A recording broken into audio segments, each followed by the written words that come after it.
I'll be starting my speech in 3, 2, 1.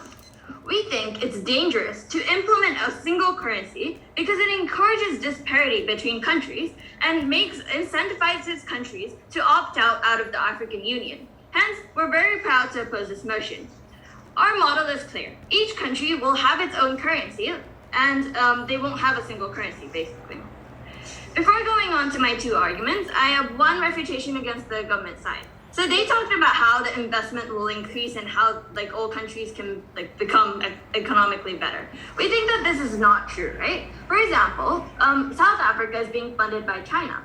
But what is going to happen when a single currency is implemented is because it's connected to countries like Zimbabwe, we think that China is less likely, is not going to be incentivized to fund South Africa anymore because the currency is the same. For example, for euro, it was the same, right? There were many investments to companies in England, but because of Greece, those funds decreased. The amount of Eastern European investment China does, even though Sorry, please mute. And so now going on to my 2 points. First, a single currency does not fit local economic conditions because there's huge disparity between African countries. I'll be talking about 3 things. So first of all, there's pre-existing power imbalances in Africa, right? For example, Nigeria or South Africa are very strong. On the other hand, Kenya and Libya are weak countries, right? Why is this happening in Africa? 2 reasons, historical and geopolitical reasons. So 1, colonies, right? We think that, for example, countries that were colonized by England are rich right now, but for example, countries that were colonized by Belgium are poor even in the status quo. We think that this history of colonies have made many countries very unstable, right? Second reason, natural resources. Many countries in Africa depend on natural resources, and because there's a huge difference according to where they live, we think that there's a lot of disparity between countries. These reasons are directly connected to the situation of the African Union, right? Nigeria, South Africa, these countries have a lot of power, have a lot of say in that community, while other countries don't. And so second of all, when a single currency is made, we think that countries cannot control their interest rate, right? They can't make sovereign decisions based on what their country is going through. For example, Greece, right? They could have taken measures like increasing exports, but because they were in euro, they weren't able to do that. They had to just watch their country fall into more and more poverty, right? We think that this is extremely harmful, especially because Africa has many developing countries and are very unstable, right? 3, impact. So we think that smaller countries cannot do anything about poverty on their side of the house. Why? Because strong countries will prioritize their situations and will not think about the weaker countries. Note the government side talked about the voting system, how it's going to be fair, right? We think that this is not true. There may be many things that are happening behind the scenes because these bigger countries have more capital, right? They have the power to threaten weaker countries. We think that it's very likely that smaller countries, even when they're going through an economic crisis, because rich countries will prioritize themselves, these countries just have to watch their citizens fall into more and more poverty. We think that we need to prevent this, right? So second argument about member states opting out of the African Union. But before that, yes. To what degree do you think interest rate control and unemployment-based fiscal policy is helping most African nations right now? Sorry, can you repeat that? To what degree do you think interest rate control and unemployment countering fiscal policy is helping places like Sudan and Zimbabwe right now? We think that the problem is that every country is going to go through a downfall when one country goes through a crisis, right? We think that at least when a country has its own power, yes, maybe many countries are not taking full control of their interest rates, but they have the ability to try and do something about that, right? On your side of the house, you can't do anything because you have to ask everyone in the African Union before doing something, right? We think it is very likely on our side of the house that we can protect these citizens in poor countries more. So second argument, member states opting out of the African Union because it disincentivizes countries. 2 cases. 1, weaker countries are likely to opt out. Why is this true? 2 things. 1, there'll be a huge human drain for people in poor countries, right? This is a harm in itself. But the reason is that countries that have a better economic situation, these people in poor countries are going to move to work there, right? We think it is much easier for them to do so when there is a single currency. But second of all, properties are going to be bought by wealthier countries, right? For example, this is what happened in Brexit, right? We think that when more properties are going to be controlled by richer countries, weaker countries are disincentivized because they have no gain and they're losing their human resources. We think this is why they're going to be opting out, right? Second case as to why rich countries are likely to opt out. This is because they have to spare their resources into making a model and making sure that this currency is working. Because they have the resources, they're going to have to put a lot of effort in this financial model because it doesn't exist in the status quo, right? We think that this huge process of having to make this whole model in itself disincentivizes these people in rich countries to keep on being in the African Union. Why is this harmful? We think that the main aim of the African Union is things like protecting free trade or stopping fires, for example, wars in Africa, right? We think that this is hard when these countries are trying to opt out. These countries are reluctant about what this single currency is going to do to them. We think that when this happens, we lose things like human resources. We lose the military cooperation. We lose donations from countries because they are agreeing less with what the African Union is doing. We think that second scale, we think that other African regional policies would also suffer, right? Because these countries in Africa are not going to be able to, are not agreeing on what they're doing. We think that this is likely, and because we need to protect the main aim to stop wars and to protect free trade, we think that it is better to have different currencies in countries. Very proud to oppose.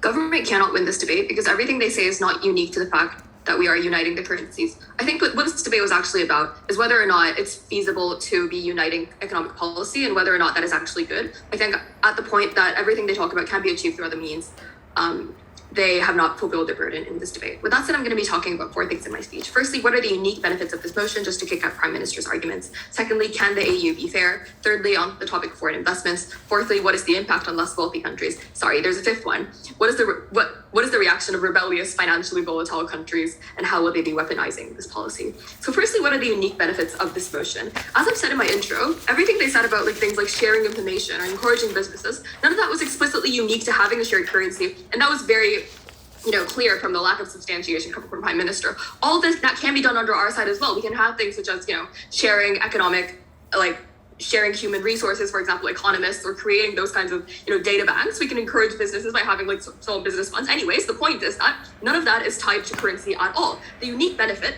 or demerit to having a shared currency is that you have a shared economic policy. This debate is about whether that is feasible and whether that is good, and that's what we'd like to bring that debate back to. With that said, moving on to my second point, can the AU be fair?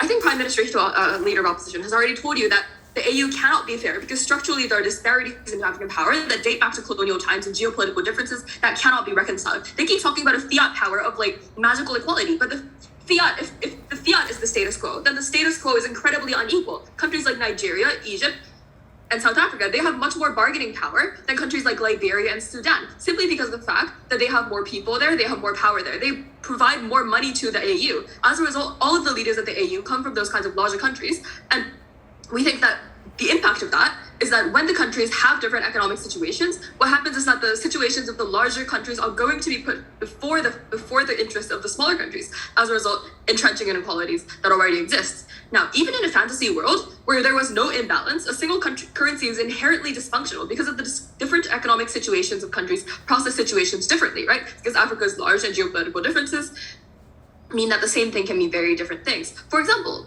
Nigeria is dependent on oil exports, while Morocco, being a smaller and less resource wealthy country, is dependent on trade. As a result, when oil prices increase, Nigeria gets wealthier, but Morocco actually takes the hit because exports become more costly.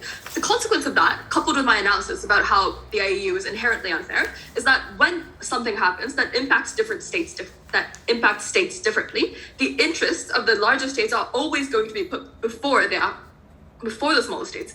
As a result, that entrenches the inequalities that already exist, that goes against everything that government stood for. And we think that's also detrimental to African development as a whole. Moving on to my third point about foreign investment. Now, government said that investment is going to increase in smaller countries because the currency is seen as more stable. I personally like to doubt this, right? Because what's going to happen is that even if this is true, this leads to less investment in larger, more stable countries like South Africa or Egypt, because now they are tied to these unstable dictatorships which have economies dependent on monocultures. We saw this, for example, with the Greek financial crisis, because the fact that countries like Greece were inside the euro economy meant that companies were less likely to invest in places like the UK, because now that was being tied to a volatile currency.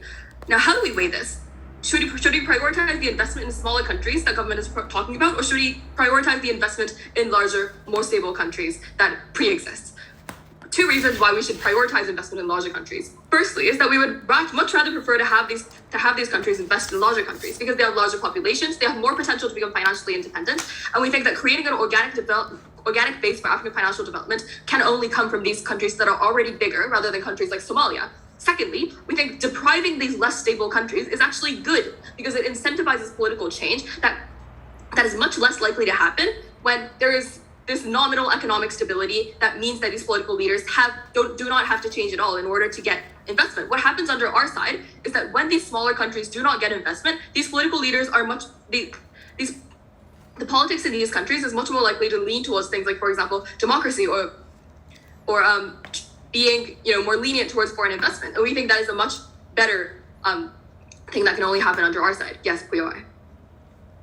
Inequality is symmetric on your side of the house, in which Nigeria, as a booming economy, already has greater degrees of influence. At least in our way, we align those interests in a way that benefits everyone around them. Okay, I'll be talking about that on my fifth point, so I'm just going to move on. Fourthly, what is the impact on less wealthy countries, for example, Liberia and Sudan? This is where I flipped the entire case about what they said about how they lower the cost of trade.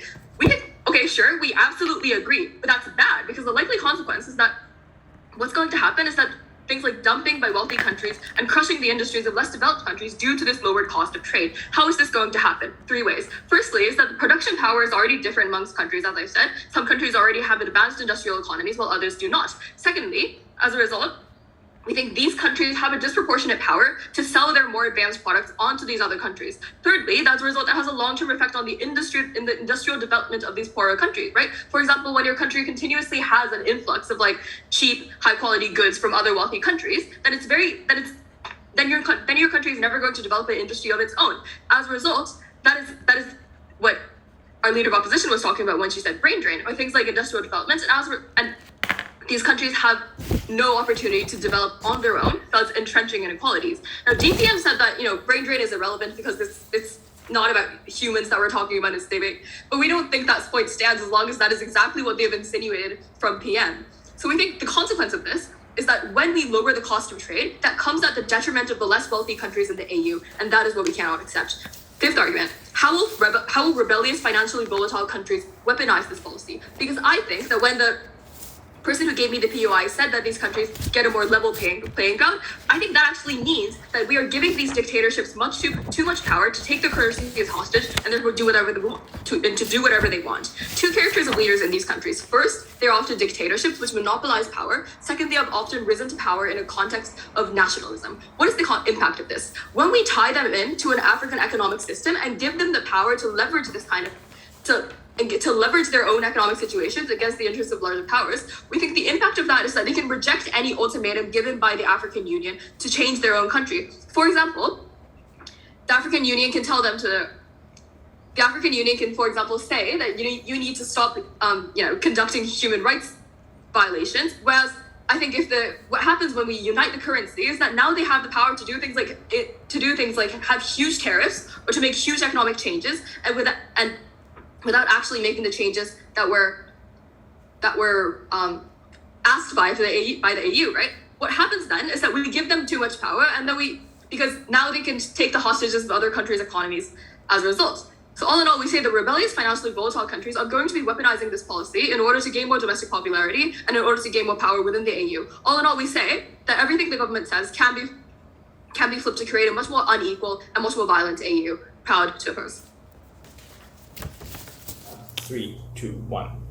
Thank you, Chairperson. The reason why proposition have failed and lost in this debate is one, they support economic cooperation and unionization in general, but not necessarily inherent in currency. The currency, introducing singular currency, means they need to support the central ability to print bill. All of the benefits are not necessarily endemic to that specific central ability to print bill. Second of all, there's an inconsistency between context and solvency. If their context is that countries are very corruptive and do not have ability to enforce the policy, why introduction of singular currency suddenly enable those countries to carry out better fiscal policy and economic policy? If the countries are reasonably able and capable of carrying out a fiscal policy to a reasonable extent, then we don't necessarily need to introduce this policy. We can defend the status quo, in which SADC and ECOWAS and the African Union have better framework in the status quo. Based on this framework, I would like to answer 3 questions to this debate. One, how can we deal with hyperinflation and economic crisis? Secondly, does this reinforce economic disparity? Thirdly, how does this model impact African Union as a whole?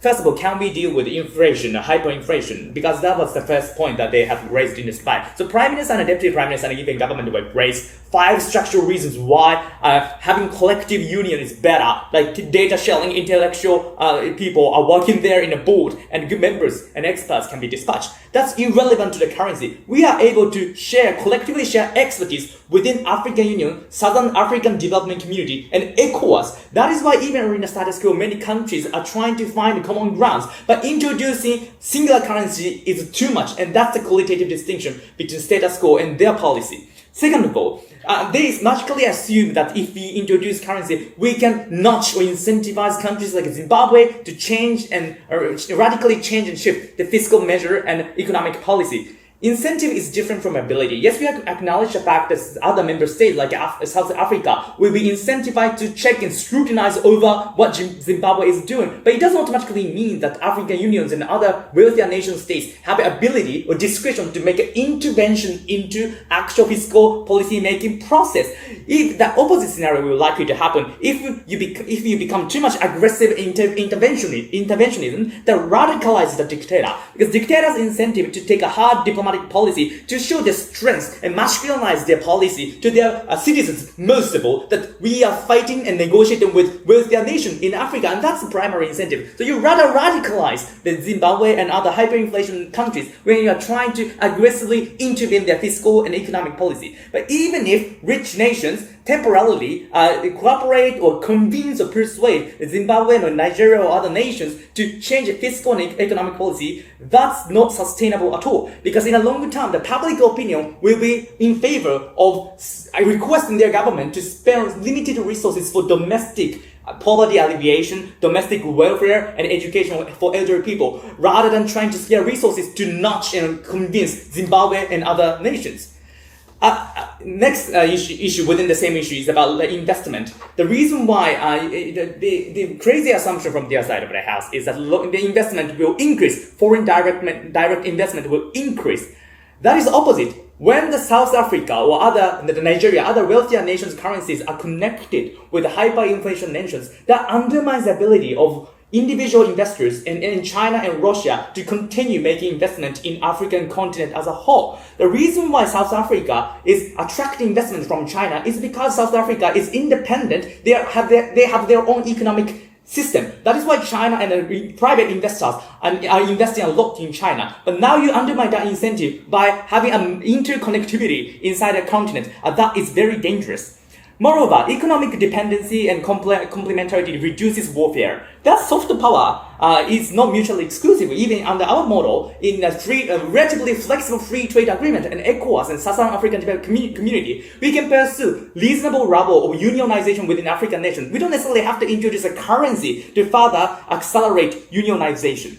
Moving on to the second issue in this debate, how does this reinforce disparity? I will take it later at some point. Leader of opposition and deputy leader of opposition explained that there is a structural and geopolitical reason why disparity exists right now, thereby singular currency decapacitates the states to implement flexible fiscal measures representing local economic context. There are 2 rebuttals from the other side of the house about it, so I would like to give you 2 rebuttals back. One, They say it's not mutually exclusive. Like African countries will continue to be poor even under our model. No, because of different respective currency, we can better attract foreign direct investment and FTA, free trade agreement, and ODA and other kinds of economic cooperation, which is unique of having respective economic zone rather than trying to have a standardized integral economic and currency system. Second of all, they explain that they can lower the transaction cost. That's the exact problem. If you lower the transaction cost, that means you accelerate exploitation. The property, lands, and goods will be taken up by the wealthier nations even more. They say they need to engage with it. We need to make a comparison. Like what is the counterfactual and comparative? Right. On our side of the house, at least state has a sovereign ability to impose tariffs or change the rate of currency. That means we can control the ways in which the transaction occurs in a cross-border mechanism. And that kind of ability to change and adjust cross-border transaction will be undermined on your side of the house. Therefore, we need to make a comparison. We concede that stability, I'll take point of information you have right now. Again, Okay. You're assuming that just because autonomy exists, it is exercised. I don't think we have to win this debate by saying that South Africa is going to be better off. Tell me how Zimbabwe and South Sudan gets better under your world when they don't have a stable. Oh, sorry. We don't have a burden to prove that Zimbabwe will be perfectly better. Well, this is a debate about comparison. You are worse off the situation. Therefore, status quo mechanism is much better, like South African development community and the free trade mechanism proposed by African Union. So even if you consider stability will be materialized on your side of the house, but stability should not happen at the expense of victims. Collective regional currency stability internalizes perpetual disparity. The burden on their side of the house is why this trade-off is legitimate. I don't think they have proven that. Finally, about how this model undermines African Union as a whole. As leader of opposition explained that the member states will opt out African Union, which undermines the ability of African Union to deal with the real high priority political problems. Only response from their side of the house is that poor nations want to access infrastructure, so they continue to stay inside the nation. No, even after they opt out of African Union, they can continue to access infrastructure because a lot of multinational companies and Chinese corporations are operating factories and infrastructure in many African regions. So that's not unique to currency at all. That is why we are happy to oppose. Thank you. As to how a single currency can make the situation better. We think that because all of the things they propose can happen on our side of the house, we're very proud to oppose this motion. 2 clash points for today. First, would currency be stabilized? Would currency be stabilized? So what did government side and opposition say? Their premise was that they can have checks and balances. Our premise was the overpowering of strong countries. Now, which is more likely? We think that transparency that they propose is not possible. From our PM, we told you that there are deep-rooted disparities going back to colonial times, right? We think that this is exactly why overpowering is much more likely. And let's reality check, right? If Libya is suffering with an economic system, we think that South Africa or Nigeria would ignore those countries to prioritize their own country's economy, right? We don't see why these poor countries would be supported by rich countries when rich countries will have a risk of their own economy too. We think that these rich countries are going to prioritize them and an overpowering would happen, right? This is exactly why. And so we think that we've given you a better analysis of how the poorest developing countries will not be able to do anything, right? For example, we gave you a recent example, right? Greece couldn't increase imports because of a single currency. This is a very relevant example. We need to check this. We need to realize that these countries, the poorest of the poor countries in the African Union, would suffer from not being able to mobilize anything because they don't have the capital, because they don't have the political power. Countries will not magically check on each other to make sure that they're doing okay or to make sure that their stability is ensured, right? We think that poor countries will be worse because in the status quo there can at least be efforts, right? There are because the country's independent, they're able to do something when they have the incentive to do so. On their side of the house, the poorest of the countries will literally have no mobility because the other countries don't prioritize their problems over their own, right? We think it is extremely dangerous that the poorest countries are not going to be able to do anything. Hence, to conclude, we think that the currency will not be stabilized, and hence there's no merit in taking this motion. Now, second clash point, which can solve the problems that the African Union aims to solve. We've given you examples as to how rich countries and poor countries are probably going to opt out, right? We think that we've given you enough defense as to how brain draining will happen. We also gave you an example of how properties will be bought by wealthier countries, right? This is exactly why the poor countries are very likely to opt out, because these rich countries are going to use them because of the single currency, right?